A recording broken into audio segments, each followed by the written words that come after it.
यामध्ये police station Bajaj Nagar ते विजय कृष्णराव सोनटक्के हे व्यवसायी आहेत. त्यांचा ट्रान्सफॉर्मरचा व्यवसाय आहे, खाजगी व्यवसाय करतात. यांच्या पॉलिसीज होत्या, इन्शुरन्स पॉलिसी, यांना त्या क्लोज करायच्या होत्या. काही प्रीमियम थकले होते का त्यांना त्या पॉलिसी क्लोज करायच्या. त्यामुळे त्यांनी सर्च करून नंबर प्राप्त केले इन्शुरन्स कंपनीचे. त्यावर त्यांनी संपर्क केला.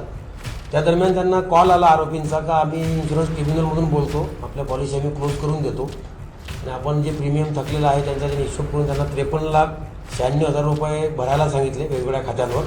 त्यांनी ते पैसे ट्रान्सफरसुद्धा केले 2-3 दिवसामध्ये. त्या दरम्यान त्यांनी जेव्हा कंपनीला संपर्क केला का माझी पॉलिसी क्लोज करायची, मी प्रीमियम भरलेला आहे, त्यामुळे त्यांच्या लक्षात आलं की पैसे कंपनीला न जाता दुसऱ्याच कोणातरी फसवणूक करून पैसे ट्रान्सफर केलेले आहेत आपले. त्यानंतर गुन्हा दाखल झालेला आहे. गुन्हा दाखल झाल्यावर ज्या अकाउंटला पैसे झाले होते तर ते अकाउंट आम्ही फ्रीज केले. त्यामध्ये रक्कम थांबवण्यात आली. तोपर्यंत बरीचशी रक्कम यांनी काढली होती, परंतु काही रक्कम फ्रीज करण्यात आली. ज्या लोकांचे अकाउंट फ्रीज झाले ते आरोपींच्या ओळखीतले होते. आरोपींनी त्यांना सांगितलं होतं की आमचे व्यवहाराचे पैसे येतील तुमच्या खात्यामध्ये, ते आम्हाला काढून द्या. त्याप्रमाणे जसं अकाउंट फ्रीज झाल्यानंतर अकाउंट होल्डरसोबत संपर्क केला. त्यांनी सांगितलं की आमच्या खात्यात त्यांनी पैसे टाकले आहेत, हे आम्हाला याच्याबद्दल काही माहिती नाही. ते सदर अकाउंट हे गाझियाबादचे आहेत, आरोपीसुद्धा गाझियाबादचेच होते. त्यावरून गाझियाबाद पोलिसांशी संपर्क करून या दोन्ही आरोपींची माहिती दिली आणि ज्या अकाउंट होल्डर आहेत त्यांना पोलीस स्टेशनला संपर्क करण्यास सांगण्यात आलं की तुम्ही पोलीस स्टेशनला जाऊन ही माहिती द्या. त्यावरून गाझियाबाद पोलिसांना विनंती केली का हे आरोपी आपण ताब्यात घ्या, आमच्या गुन्ह्यामध्ये पाहिजे आहेत.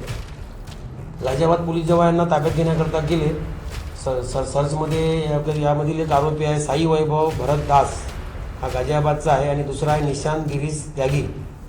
त्या दोघांनाही त्यांनी ताब्यात घेतलं. सर्चिंगमध्ये यातील एका साई वैभवकडे पिस्टल मिळून आली.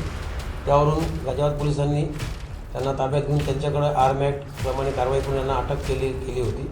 आणि आपल्या जे गुन्ह्यात पैसे जप्त झाले होते ते जप्तसुद्धा पैसे करण्यात आले आहेत. आम्ही प्रोड्यूस वॉरंटवर यांना आरोपींना ताब्यात घेऊन आपल्या गुन्ह्यात अटक केली आहे आणि त्यांच्याकडून 24,35,000 रुपये तसेच 4 मोबाईल, लॅपटॉप आणि एक नोटपॅड अशा प्रकारचं मुद्देमाल जप्त करून गाझियाबाद कोर्टातून आदेश घेऊन पोलीस स्टेशनला जप्त करण्यात आलेला आहे. आणि इतर 9 लाख रुपयेसुद्धा होल्ड लागलेले आहे अकाउंटमध्ये. आरोपींनी ज्या अकाउंटला पैसे ट्रान्सफर केले होते तर त्याचीसुद्धा रिकव्हरीची प्रक्रिया पुढे चालू आहे.